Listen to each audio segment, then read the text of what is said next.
Dua orang melihat apel emas di keranjang bunga. Ketika mereka tidak melihat siapapun, mereka makan. Seorang gadis pirang muncul di belakang Pal. Kemudian muncul dua wanita dengan baju tidur. Dua pemuda terpesona oleh gadis-gadis cantik.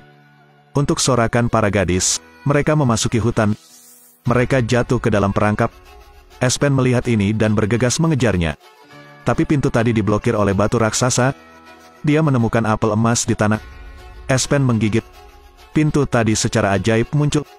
Espen melihat saudara-saudaranya makan dan minum. Setelah itu, dia diseret ke meja makan oleh seorang gadis yang bahkan memberikan anggur Espen. Dia hendak mengambil stroberi ketika dia menemukan itu telah berubah menjadi serangga. Dua lainnya masih bersenang-senang, sama sekali tidak menyadari apapun. Espen pura-pura memakan stroberi itu. Saat ini, penyihir itu menemukan sesuatu yang tidak biasa dan memberinya sebuah apel emas. Dia berpura-pura menggigit dan melemparkannya ke tanah. Tiba-tiba, berubah menjadi neraka yang menakutkan. Espen juga menemukan bahwa gadis itu telah berubah menjadi setan. Makanan dan buah mengungkapkan sifat aslinya.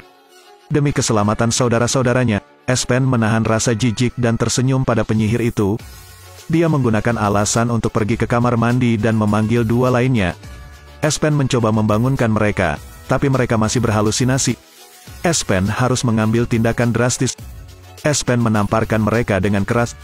Penyihir itu muncul di belakangnya, dan mereka bertiga lari ketakutan. Tapi tidak keluar dari wilayah mereka. Either way, penyihir dapat menghalangi jalan mereka. Akhirnya, mereka menemukan jalan keluar. Melihat hal tersebut, sang penyihir menggunakan sihir untuk menutup pintu. Di saat bahaya, mereka keluar dengan selamat. Ada monster yang lebih kuat menunggu mereka di depan. Orang-orang ini terjebak. Hampir menjadi makan siang penyihir. Ternyata sang raja ingin memperluas kekuasaannya, maka ia menikahi sang putri. Tapi Christine tidak mau. Dia berlari ke hutan jauh di pegunungan. Setiap putri memiliki pahlawan. Setelah mendengar kabar tersebut, ketiga bersaudara tersebut memutuskan untuk mencari sang putri. Saat itu, mereka mendengar teriakan minta tolong. Ketiga bersaudara itu mendorong batu itu menjauh. Di dalamnya ada seorang wanita tua. Wanita tua itu mengungkapkan bahwa sang putri dibawa pergi oleh Raja Gunung. Dia bahkan memberi Espen peta ajaib. Ketiga bersaudara itu berhenti. Mereka bertemu pangeran yang juga mencari sang putri. Dia mengambil peta dari tangan mereka. Tiga pengunjuk rasa. Mereka berlari sampai ke tebing. Ketika pangeran hendak datang, mereka melompat turun. Di dalam air, mereka menemukan pedang yang bisa mengalahkan iblis itu. Tapi makhluk hijau itu menekannya ke dalam air. Air tidak lagi bergerak. Beberapa saat kemudian, Espen mengalahkan monster laut. Saat ini, dua saudara laki-laki Espen ditangkap oleh pangeran. Espen berpura-pura menjadi beruang dan menghambur ke kerumunan. Dia menusuk musuh secara langsung. Akhirnya, mereka bersatu kembali. Pangeran mengikat mereka dan berangkat. Di malam hari, saat pangeran bersulang, sebuah tangan raksasa menjangkau mereka. Potong talinya dan kabur. Tangan raksasa itu menarik pohon besar itu. Semuanya ditangkap oleh monster. Hanya Per dan Espen yang tersisa. Mereka akan menyelamatkan Pal. Di adegan lain, lengan raksasa itu menjangkau ke arah sang putri.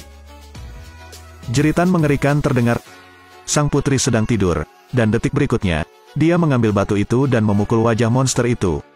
Kemudian melarikan diri dari gua. Tapi diambil oleh monster raksasa.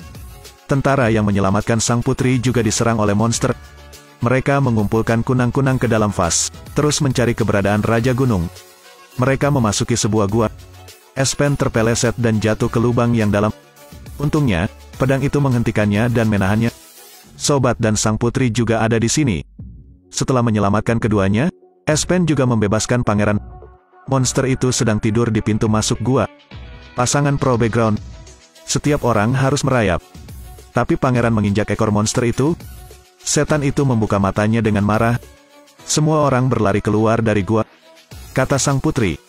Karena sangat takut pada cahaya, tunggu hingga subuh untuk memiliki kesempatan bertahan hidup. Pada saat itu, iblis itu bergegas keluar. Mereka naik ke puncak gunung. Pangeran bersembunyi di tebing. Saat semua orang mencapai puncak gunung, monster juga muncul. Setan itu meraung di depan orang banyak.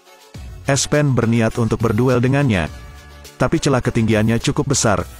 Untuk melindungi rekan-rekannya, Espen menebas kaki iblis tersebut. Monster itu melemparkannya ke langit. Pedang harta juga jatuh dari tebing. Yang tertua melempar batu ke monster itu. Tapi tidak berpengaruh. Pukul dia segera. Monster itu memaksa mereka ke jalan buntu. Sang putri menarik perhatiannya. Dan Espen mencari sesuatu di sakunya. Dia mengeluarkan cermin. Espen naik ke titik tertinggi, mengarahkan cermin ke arah cahaya untuk menyinari monster itu. Akhirnya monster raksasa itu berubah menjadi patung batu. Sang putri menghancurkannya menjadi puing-puing sehingga menyatu dengan gunung. Di adegan lain, pangeran sedang makan apel emas. Di akhir film, sang putri kembali ke istana.